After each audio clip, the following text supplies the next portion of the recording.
बिस्मिल्लाहिर्रहमानिर्रहीम अस्सलाम वालेकुम डियर व्यूअर्स। आज के इस लेक्चर में हम बात करेंगे कार्बन सिंक। कार्बन सिंक क्या होता है और जो लार्जेस्ट कार्बन सिंक्स हैं वर्ल्ड में वो कौन कौन से हैं और ये कैसे कार्बन को एब्जॉर्ब कर रहे होते हैं।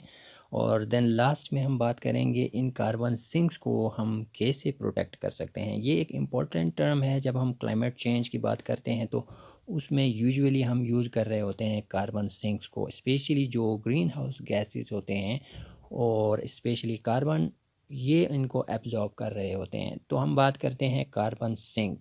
तो कार्बन सिंक बेसिकली ऐसा प्रोसेस होता है, कोई भी ऐसी एक्टिविटी होती है और मैकेनिज़्म इसको आप कह सकते हैं, जो कि एब्जॉर्ब कर रहा होता है इन मोर कंसंट्रेशन में कार्बन डाइऑक्साइड को। ठीक है, जितना भी कार्बन जो है रिलीज़ होता है एटमॉस्फेयर से, डिफरेंट एक्टिविटीज़ से, जब ये रिलीज़ होता है तो ये जो हैं इनको एब्जॉर्ब कर रहे होते हैं। जितना भी कार्बन रिलीज़ होता है ये इनको एब्जॉर्ब कर रहे होते हैं। अगर हम लार्जेस्ट नेचुरल कार्बन सिंक्स की बात करते हैं, तो अर्थ के अंदर जो है सबसे बड़े सिंक्स में आपके फॉरेस्ट्स हैं। ठीक है, तमाम जो फॉरेस्ट एरिया है that is the carbon sinks. Then oceans और आपका सॉइल, ये जो हैं लार्जेस्ट कार्बन सिंक्स होते हैं जो कि इन कार्बन को एब्जॉर्ब कर रहे होते हैं।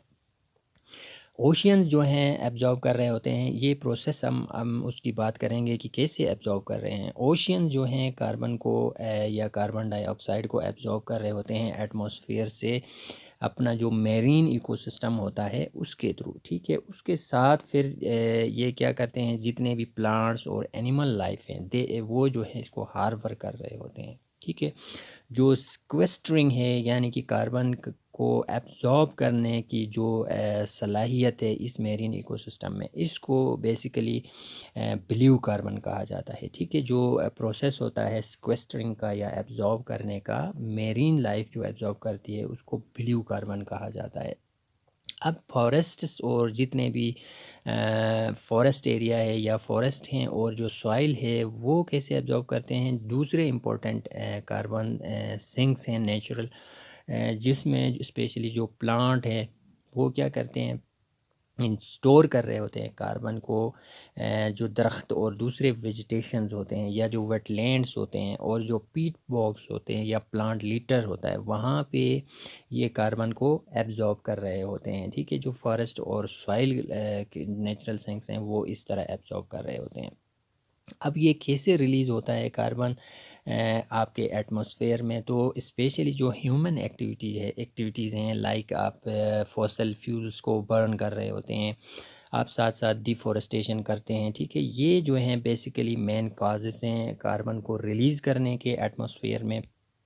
और फिर जो अर्थ का नेचुरल कार्बन सिंक है, ठीक है, वो भी ये क्या कर रहे होते हैं, एब्जॉर्ब कर रहे होते हैं। जिससे क्या होता है, आप इन एक्टिविटीज़ की वजह से, ह्यूमन एक्टिविटीज़ की वजह से भी कार्बन रिलीज़ हो गया, फिर जो नेचुरल कार्बन है वो भी रिलीज़ हो गया।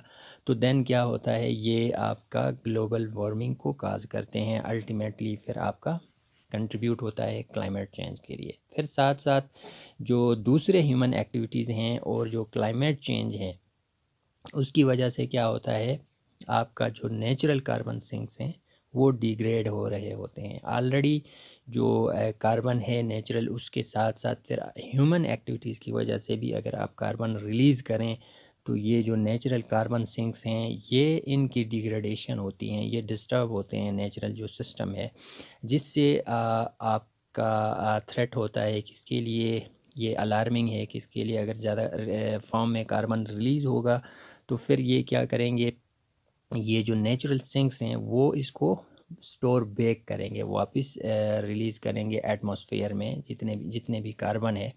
तो इससे क्या होगा, फिर एक डिवास्टेटिंग सिचुएशन पैदा होगी, जिससे आपका क्लाइमेट चेंज होगा, ग्लोबल वार्मिंग होगी and different climate induced disasters पैदा होंगे। इसलिए हमें क्या करना होगा, प्रोटेक्ट करना होगा इन कार्बन सिंक्स को, जो नेचुरल कार्बन सिंक्स हैं आपके फॉरेस्ट्स को, आपका जो सॉइल है नेचुरल सॉइल है, और उस आपके जो ओशियंस हैं उनको आपने प्रोटेक्ट करना है और एक्सपेंड करना है उनकी कैपेबिलिटी को, ताकि वो ज़्यादा से ज़्यादा कार्बन को एब्जॉर्ब करें, स्क्वेस्टर करें और स्टोर करें। ठीक है, ताकि लॉन्ग टर्म स्ट्रेटजी एक आप इसके लिए कर सकें कि स्ट्रेटजी होगी क्लाइमेट चेंज को टैकल करने के लिए, ठीक है, और स्टेबल करने के लिए क्लाइमेट चेंज को। वैसे भी एक बर्निंग इशू है, आप सबको पता है क्लाइमेट चेंज, तो इसलिए हमें जो है इन नेचुरल थिंग्स को हमें प्रोटेक्ट करना होगा लॉन्ग टर्म में। जो क्लाइमेट चेंज के इम्पैक्ट्स हैं